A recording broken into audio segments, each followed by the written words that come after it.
ਤੁਸੀਂ ਦੇਖ ਰਹੇ ਹੋ ਦਾ ਹੋਪ ਨਿਊਜ਼ ਤੇ ਮੈਂ ਹਾਂ ਇਮਰਾਨ ਮਲਿਕ। ਬੀਤੇ ਦਿਨ ਤੋਂ ਖਬਰ ਜਿਹੜੀ ਪੂਰੀ ਚਰਚਾ ਦੇ ਵਿੱਚ ਆ, ਸਾਬਕਾ ਸਿਹਤ ਮੰਤਰੀ ਪੰਜਾਬ ਦੇ ਅਹੁਦੇ ਤੋਂ ਬਰਖਾਸਤ ਵੀ ਕਰ ਦਿੱਤੇ ਗਏ ਸੀ, ਜੇਲ੍ਹ ਦੇ ਵਿੱਚ ਵੀ ਚਲੇ ਗਏ, ਪਰ ਫਿਰ ਵੀ ਇਹ ਖਬਰ ਸੁਰਖੀਆਂ ਦੇ ਵਿੱਚ ਆ ਕਿਉਂਕਿ ਲਗਾਤਾਰ ਖੁਲਾਸੇ ਹੋ ਰਹੇ ਨੇ, ਵੱਡੇ ਖੁਲਾਸੇ ਹੋ ਰਹੇ ਨੇ। ਇੱਕ ਵਾਰ ਫਿਰ ਤੋਂ ਵੱਡੇ ਖੁਲਾਸੇ ਹੋਏ ਨੇ। ਜਿਹੜੇ OSD ਪ੍ਰਦੀਪ ਕੁਮਾਰ ਸੀ, ਜਿਹੜੇ ਰਿਸ਼ਵਤ ਮੰਗਦੇ ਸੀ, ਮੰਤਰੀ ਸਾਹਿਬ ਦੇ ਭਾਣਜੇ ਸੀ, ਉਹ OSD ਦਰਅਸਲ ਸਰਕਾਰੀ ਰਿਕਾਰਡ ਦੇ ਵਿੱਚ ਹੈ ਨਹੀਂ।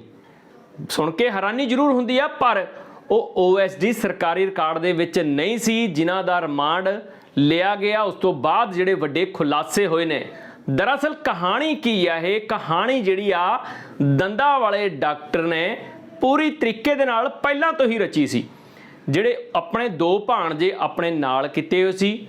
ਪ੍ਰਦੀਪ ਕੁਮਾਰ OSD ਬਣਾਇਆ ਗਿਆ ਸੀ, ਗ੍ਰੀਨ ਕਾਰਡ ਦੇ ਦਿੱਤਾ ਗਿਆ ਸੀ। ਜਦੋਂ ਵੀ ਸਕੱਤਰੇਤ ਦੇ ਵਿੱਚ ਮੀਟਿੰਗ ਹੁੰਦੀ ਸੀ ਤਾਂ ਗ੍ਰੀਨ ਕਾਰਡ ਦਿਖਾ ਕੇ ਪ੍ਰਦੀਪ ਕੁਮਾਰ ਨੂੰ ਅੰਦਰ ਬੁਲਾ ਲਿਆ ਜਾਂਦਾ ਸੀ।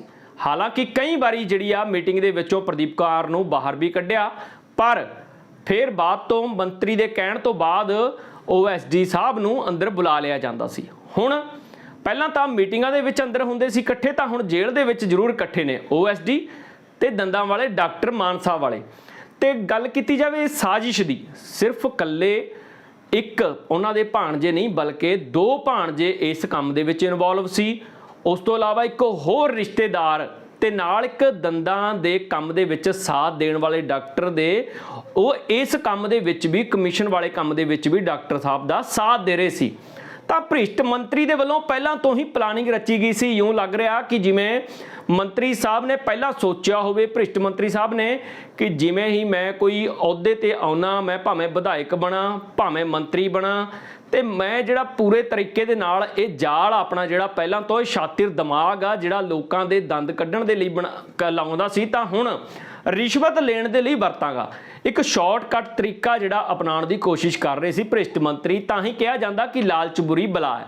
ਤਾਂ ਲਾਲਚ ਦੇ ਵਿੱਚ ਆ ਕੇ ਕਹਿੰਦੇ ਨੇ ਬਹੁਤਾ ਖਾਂਦਾ ਥੋੜੀ ਤੋਂ ਵੀ ਜਾਂਦਾ, ਕਿਉਂਕਿ ਜੇ ਬਹੁਤੇ ਦੇ ਲਾਲਚ ਦੇ ਵਿੱਚ ਆ ਜਾਂਦਾ ਤਾਂ ਜਿਹੜੀ ਥੋੜੀ ਹੁੰਦੀ ਆ ਉਹ ਵੀ ਚਲੇ ਜਾਂਦੀ ਆ। ਤਾਂ ਭ੍ਰਿਸ਼ਟ ਮੰਤਰੀ ਨੇ ਵੀ ਲਾਲਚ ਕੀਤਾ, ਆਪਣੇ ਦੋ ਭਾਣਜਿਆਂ ਨੂੰ ਨਾਲ ਲਾ ਲਿਆ, ਇੱਕ ਦੰਦਾਂ ਦੇ ਕੰਮ ਦੇ ਵਿੱਚ ਉਹਨਾਂ ਦਾ ਸਾਥ ਦੇਣ ਵਾਲੇ ਨੂੰ ਵੀ ਨਾਲ ਲਾ ਲਿਆ। ਤਾਂ ਅੱਜ ਮੰਤਰੀ ਸਾਹਿਬ ਵੀ ਜੇਲ੍ਹ ਦੇ ਵਿੱਚ ਬੈਠੇ ਨੇ, ਤਾਂ ਉਹਨਾਂ ਦੇ ਭਾਣਜੇ ਜਿਹੜੇ ਕਿ ਕਾਗਜ਼ਾਂ ਦੇ ਵਿੱਚ ਸਰਕਾਰੀ ਦੇ ਵਿੱਚ OSD ਨਹੀਂ ਆ, ਉਹ ਵੀ ਜੇਲ੍ਹ ਦੀ ਹਵਾ ਖਾ ਰਹੇ ਨੇ। ਇਸ ਤੋਂ ਇਲਾਵਾ ਹੋਰ ਵੱਡੇ ਖੁਲਾਸੇ ਹੋਏ ਨੇ, ਜਿਹੜੇ ਕਿ ਮੰਤਰੀ, ਭ੍ਰਿਸ਼ਟ ਮੰਤਰੀ, ਜਿਹੜੇ ਸਾਬਕਾ ਸਿਹਤ ਮੰਤਰੀ ਨੇ, ਜਿਹੜੇ ਜੇਲ੍ਹ ਦੀ ਹਵਾ ਖਾ ਰਹੇ ਨੇ, ਤੇ ਉਹਨਾਂ ਦੇ ਵੱਲੋਂ ਵੱਡੀ ਗਿਣਤੀ ਦੇ ਵਿੱਚ ਜਿਹੜੇ ਨਸ਼ਾ ਕੇਂਦਰ ਵੀ ਇਸ ਉਹਨਾਂ ਦੀ ਅੱਖ ਦੇ ਉੱਤੇ ਸੀ। ਨਸ਼ਾ ਕੇਂਦਰਾਂ ਦੇ ਉੱਤੇ ਵੀ ਭ੍ਰਿਸ਼ਟ ਮੰਤਰੀ ਦੀ ਅੱਖ ਸੀ, ਕਿਉਂਕਿ ਵੱਡੀ ਗਿਣਤੀ ਦੇ ਵਿੱਚ ਪਹਿਲਾਂ ਪੰਜਾਬ ਸਰਕਾਰ ਇੱਕ ਪਾਸੇ ਨਸ਼ਾ ਛਡਾਊ ਦੇ ਦਾਅਵੇ ਕਰ ਰਹੇ ਨੇ ਕਿ ਨਸ਼ਾ ਪੰਜਾਬ ਦੇ ਵਿੱਚ ਖਤਮ ਕੀਤਾ ਜਾਂਦਾ, ਦੂਜੇ ਪਾਸੇ ਇਹਨਾਂ ਦੇ ਮੰਤਰੀ ਖੁਦ ਹੀ ਉਹ ਨਸ਼ਾ ਖਤਮ ਕਰਨ ਦੇ ਵਿੱਚੋਂ ਵੀ ਮੁਨਾਫਾ ਭਾਲਦੇ ਨੇ, ਯਾਨੀ ਕਿ ਸ਼ੁਕਰਾਨਾ ਭਾਲਦੇ ਨੇ। ਪਹਿਲਾਂ ਜਿਹੜੀ ਇੱਕ ਇਹ ਖੁਲਾਸਾ ਤਾਂ ਹੋ ਗਿਆ ਕਿ ਸ਼ੁਕਰਾਨਾ ਇਸ ਦੇ ਵਿੱਚੋਂ ਭਾਲਿਆ ਗਿਆ, ਜਿਹੜੀ ਆ ਇੰਜੀਨੀਅਰ ਦੇ ਵੱਲੋਂ ਖੁਲਾਸੇ ਕੀਤੇ ਗਏ ਸੀ ਰਜਿੰਦਰ ਸਿੰਘ ਵੱਲੋਂ। ਤਾਂ ਹੁਣ ਇਹ ਖੁਲਾਸੇ ਸਾਹਮਣੇ ਆ ਰਹੇ ਨੇ ਕਿ ਮੰਤਰੀ ਜਿਹੜੇ ਭ੍ਰਿਸ਼ਟ ਮੰਤਰੀ ਨੇ, ਤਾਂ ਉਹਨਾਂ ਦੇ ਵੱਲੋਂ ਅੱਖ ਜਿਹੜੀ ਉਹਨਾਂ ਦੀ ਹੁਣ ਨਸ਼ਾ ਸੈਂਟਰਾਂ ਦੇ ਉੱਤੇ ਵੀ ਸੀ। ਤੁਹਾਨੂੰ ਦੱਸ ਦਿੰਦੇ ਕਿ ਵੱਡੀ ਗਿਣਤੀ ਸੀ ਜਿਹੜੀ ਆ, ਲਗਭਗ 208 ਨਸ਼ਾ ਕੇਂਦਰਾਂ ਦੇ ਉੱਤੇ, ਜਿਹੜੇ ਸੂਬੇ ਦੇ ਵਿੱਚ 208 ਨਸ਼ਾ ਕੇਂਦਰਾਂ ਦੇ ਉੱਤੇ ਵਿਜੇ ਸਿੰਗਲਾ ਨੇ ਅੱਖ ਰੱਖੀ ਹੋਈ ਸੀ ਕਿ ਉਹਨਾਂ ਦੇ ਕੋਲੋਂ ਵੀ ਪੈਸਾ ਹੜੱਪਿਆ ਜਾਵੇ। ਸ਼ਾਰਟਕਟ ਤਰੀਕੇ ਦੇ ਵਿੱਚ ਵੱਡੀ ਮਾਰ ਮਾਰਨ ਦੀ ਫਰਾਕ ਦੇ ਵਿੱਚ ਸੀ, ਪਰਦਾ ਟਾਈਮ ਨਾਲ ਫਾਸ਼ ਕਰ ਦਿੱਤਾ। ਪਤਾ ਨਹੀਂ ਕਿੰਨਾ ਕਰੋੜ, ਕਿੰਨੇ ਵੱਡੀ ਰਕਮ ਜਿਹੜੀ ਆ ਘਪਲਾ ਹੋਣ ਵਾਲਾ ਸੀ। ਤਾਂ ਨਾਲ ਹੀ ਹੁਣ ਦੱਸ ਦਈਏ ਕਿ ਵਿਜੇ ਸਿੰਗਲਾ ਦੇ ਜਿਹੜੇ ਰਿਸ਼ਤੇਦਾਰ ਨੇ, ਉਹਨਾਂ ਦੇ ਉੱਤੇ ਵੀ ਸਕੰਜਾ ਕੱਸਿਆ ਜਾ ਸਕਦਾ ਹੈ, ਕਿਉਂਕਿ ਇਨਵੋਲਵਮੈਂਟ ਬਹੁਤ ਲੰਬੀ ਸੀ। ਉਹਨਾਂ ਦੀਆਂ ਕਾਲ ਡਿਟੇਲ, ਰਿਸ਼ਤੇਦਾਰਾਂ ਦੀਆਂ ਕਾਲ ਡਿਟੇਲ ਫਰੋਲੀਆਂ ਜਾ ਰਹੀਆਂ ਨੇ, ਵਿਜੇ ਸਿੰਗਲਾ ਦੀ ਕਾਲ ਡਿਟੇਲ ਫਰੋਲੀ ਜਾ ਰਹੀ ਆ, ਇਹਨਾਂ ਦੇ ਭਾਣਜਿਆਂ ਦੀ ਕਾਲ ਡਿਟੇਲ ਫਰੋਲੀ ਜਾ ਰਹੀ ਆ। ਤਾਂ ਹੋਰ ਵੀ ਜਿਹੜੀਆਂ ਮੱਛੀਆਂ ਨੇ, ਕਹਿੰਦੇ ਨੇ ਕਿ ਵੱਡਾ ਮਗਰਮੱਛ ਕਾਬੂ ਆ ਗਿਆ, ਪਰ ਛੋਟੀ ਮੱਛੀਆਂ ਵੀ ਹਾਲੇ ਬਾਕੀ ਨੇ। ਪਰ ਇਹ ਵੀ ਨਹੀਂ ਪਤਾ ਕਿ ਇਸ ਦੇ ਵਿੱਚ ਇਸ ਤੋਂ ਵੱਡੀ ਵੀ ਕੋਈ ਮੱਛੀ ਜਾਂ ਮਗਰਮੱਛ ਕੋਈ ਹੋ ਸਕਦਾ। ਤਾਂ ਭਗਵੰਤ ਮਾਨ ਲਗਾਤਾਰ ਐਕਸ਼ਨ ਦੇ ਵਿੱਚ ਨਜ਼ਰ ਆ ਰਹੇ ਨੇ ਰਿਸ਼ਤੇਦਾਰਾਂ ਦੇ ਉੱਤੇ।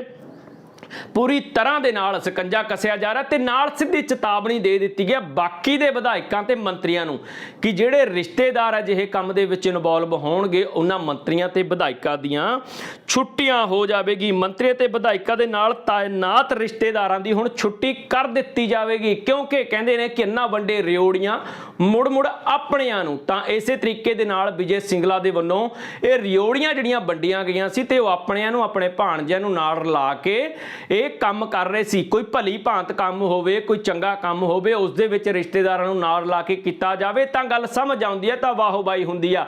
ਪਰ ਜਦੋਂ ਰਿਸ਼ਤੇਦਾਰਾਂ ਨੂੰ ਇੱਕ ਗੁਨਾਹ ਦੇ ਰਸਤੇ ਤੇ ਲੈ ਕੇ ਜਾ ਰਹੇ ਨੇ ਤਾਂ ਉਹ ਵੀ ਜੇਲ੍ਹ ਦੇ ਵਿੱਚ ਪਹੁੰਚੇ, ਖੁਦ ਭ੍ਰਿਸ਼ਟ ਮੰਤਰੀ ਨੇ ਤਾਂ ਪਹੁੰਚਣਾ ਸੀ।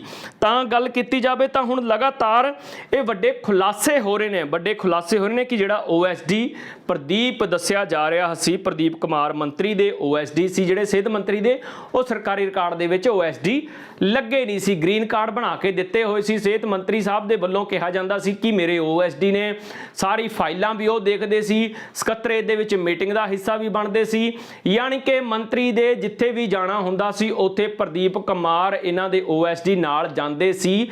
ਸਿੱਧੇ ਤੌਰ ਦੇ ਉੱਤੇ ਗੱਲ ਸਮਝ ਆਉਂਦੀ ਆ ਜਦੋਂ ਪ੍ਰਦੀਪ ਕੁਮਾਰ ਦੇ ਗ੍ਰੀਨ ਕਾਰਡ ਬਣਾਏ ਗਏ ਨੇ, ਨਾਲ ਉਹਨਾਂ ਨੂੰ ਇਨਵੋਲਵ ਕੀਤਾ ਗਿਆ। ਰਜਿੰਦਰ ਸਿੰਘ ਜਿਹੜੇ SC ਸੀ ਉਹਨਾਂ ਦੇ ਕੋਲੋਂ ਵੀ ਰਿਸ਼ਵਤ ਮੰਗਣ ਦੇ ਲਈ ਪ੍ਰਦੀਪ ਕੁਮਾਰ ਨੂੰ ਹੀ ਅੱਗੇ ਕੀਤਾ ਗਿਆ ਸੀ, ਪ੍ਰਦੀਪ ਕੁਮਾਰ ਦੇ ਵੱਲੋਂ ਹੀ ਧਮਕਾਇਆ ਗਿਆ ਸੀ। ਸਿੱਧੇ ਤੌਰ ਦੇ ਉੱਤੇ ਕਮਰਾ ਨੰਬਰ 203 ਦੇ ਵਿੱਚ ਇਹ ਸਾਰੀ ਸਾਜ਼ਿਸ਼ ਰਚੀ ਗਈ ਸੀ।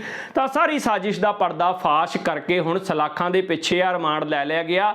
ਸਿੱਧੇ ਤੌਰ ਦੇ ਉੱਤੇ ਪੰਜਾਬ ਸਰਕਾਰ ਨਸ਼ਾ ਖਤਮ ਕਰਨ ਦੀ ਗੱਲ ਕਰਦੀ ਆ, ਭ੍ਰਿਸ਼ਟਾਚਾਰ ਖਤਮ ਕਰਨ ਦੀ ਗੱਲ ਕਰਦੀ ਆ, ਪਰ ਪੰਜਾਬ ਸਰਕਾਰ ਨੂੰ ਕੀ ਪਤਾ ਸੀ ਜਿਹੜੇ ਨਸ਼ਾ ਛਡਾਊ ਕੇਂਦਰਾਂ ਦੇ ਵਿੱਚ ਨਸ਼ਾ ਛਡਾਉਣ ਵਾਲੇ ਆਉਂਦੇ ਨੇ ਤਾਂ ਉਹਨਾਂ ਦੇ ਉੱਤੇ ਵੀ ਹੁਣ ਅੱਖ ਰੱਖੀ ਜਾ ਰਹੀ ਸੀ। ਨਸ਼ਾ ਛਡਾਊ ਕੇਂਦਰਾਂ ਤੇ ਅੱਖ ਸੀ ਤੇ ਭ੍ਰਿਸ਼ਟਾਚਾਰ ਖਤਮ ਕਰਨ ਦੀ ਗੱਲ ਕਰਦੀ ਆ। ਖੁਦ ਉਹਨਾਂ ਦੇ ਨੇੜਲੇ ਭ੍ਰਿਸ਼ਟਾਚਾਰ ਨੂੰ ਬੜਾਵਾ ਦੇ ਰਹੇ ਸੀ, ਖੁਦ ਕਰਪਸ਼ਨ ਨੂੰ ਬੜਾਵਾ ਦੇ ਰਹੇ ਸੀ। ਤਾਂ ਅਜਿਹੇ ਦੇ ਵਿੱਚ ਹੋਰ ਵੀ ਵੱਡੇ ਖੁਲਾਸੇ ਹੋਣਗੇ। ਹੁਣ ਲਗਾਤਾਰ ਇੱਕ ਤੋਂ ਬਾਅਦ ਇੱਕ ਖੁਲਾਸਾ ਵਿਜੇ ਸਿੰਗਲਾ ਦੇ ਮਾਮਲੇ ਦੇ ਵਿੱਚ ਹੁੰਦਾ ਹੋਇਆ ਨਜ਼ਰ ਆ ਰਿਹਾ। ਹੋਰ ਵੀ ਪਲ ਪਲ ਦੀ ਅਪਡੇਟ ਤੁਹਾਡੇ ਨਾਲ ਸਾਂਝੀ ਕਰਦੇ ਰਹਾਂਗੇ। ਲਗਾਤਾਰ ਜੁੜੇ ਰਹੋ ਦਾ ਹੋਪ ਨਿਊਜ਼ ਦੇ ਨਾਲ।